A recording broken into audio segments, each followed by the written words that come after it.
প্রথম যেদিন মুই কেক বানাসনু মোর এই কেকটা যে এত পারফেক্ট হছিল, খেতেও খুব ভালো লাগছিল। তো এই কেক খাওয়ার পর মোর মনটা তো কয় বারবার এই কেক বানাও আর বানিয়ে খায় তোমার সাথে এই কেকের রেসিপিটাও শেয়ার করো।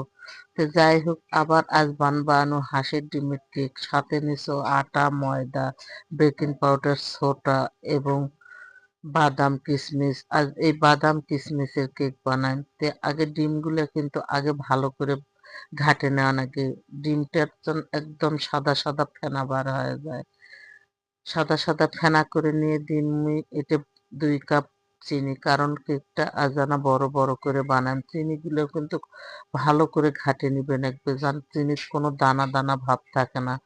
চিনির দানা দানা ভাব থাকলে কেকটা কিন্তু ভালো আসবে না, ওই জন্য চিনিটা একবারে গলে নিবেন একবার। তো এখন দিন মুই 1 কাপ সয়াবিনের তেল, কারণ এই সয়াবিনের তেলটা না বেশি করে দিন। আর ঘরোয়া ঘরোয়া ভাবে যেহেতু কেকটা বানাই, সাথে আনা লেবুর রস দিয়ে দিন, কারণ এই লেবুর রস দিলে কিন্তু ডিমের আষ্টে গন্ধটা আর আসবে না। ডিম ডিমের আষ্টে গন্ধটা না আসলে কেকটা খেতে কিন্তু খুব ভালো লাগে। তো যাই হোক, ওইভাবে তো মিশ্রণটা ভালো করে মিক্সড করে নিন। নেওয়ার পর এখন দিন মুই ময়দা, এটা দিন 2-3 কাপ ময়দা, কারণ কেকটা আনা বড় বড় করে বানাম, ওই জন্য 3 কাপ ময়দা।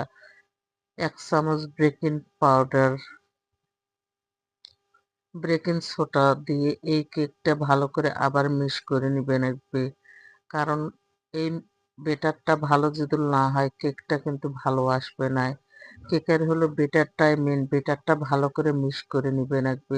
তো এইভাবে আটা, ময়দা, বেকিং পাউডার, সোডা দিয়ে আবার নাড়ে চাড়ে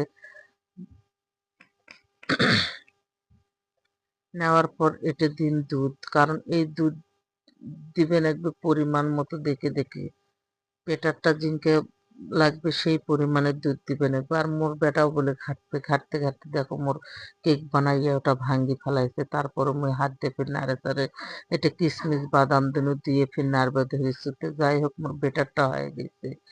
এখন মুই একটা দিন বড় একটা ডিশের মধ্যে, তো ওই ডিশটার মধ্যে আনা তেল আর পরিমাণ মতো ময়দা দিয়ে নাড়ে চাড়ে ভালো করে নিয়ে বেটারটা ওপর থেকে ঢালে দাও, কারণ তো একবারে যখন চায়ের পাকে পারফেক্ট হয়ে বসে, পারফেক্ট হয়ে বসলে কেকটা কিন্তু ভালোভাবে ফুলে উঠবে আর দেখতেও ভালো লাগবে। তো যাই হোক, এইভাবে তুমি অনেক কয়দিন কেকের রেসিপি দিছো, আজ আবার তোমার সাথে এই কেকের রেসিপিটা শেয়ার করবো। তোমার কেঙ্কা লাগলো এই রেসিপিটা অবশ্যই না কমেন্ট করে জানাবেন। আর এই যে ওপর দিয়ে আবার বাদাম কিশমিশ দিয়ে দিনু, দেওয়ার পরে এখন ঢাক